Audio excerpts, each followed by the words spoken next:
வணக்கம் my neighbour.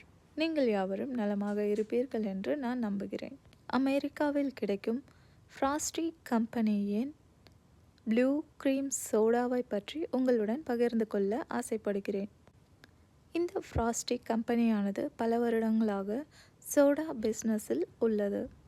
இந்த சோடாவின் taste எப்படி உள்ளது என்பதை தெரிந்து கொள்வதற்காக நாங்கள் வாங்கியிருந்தோம்.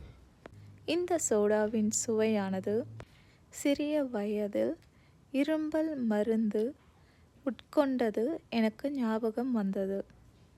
இந்த சோடாவின் சுவை எனக்கு சிறிதும் பிடிக்கவில்லை. நீங்கள் இந்த சோடாவை பயன்படுத்தி இருக்கிறீர்களா? பகிர்ந்து கொள்ளுங்கள். உங்கள் நாள் இனிய நாளாக அமையட்டும். அன்புடன், மரீனா.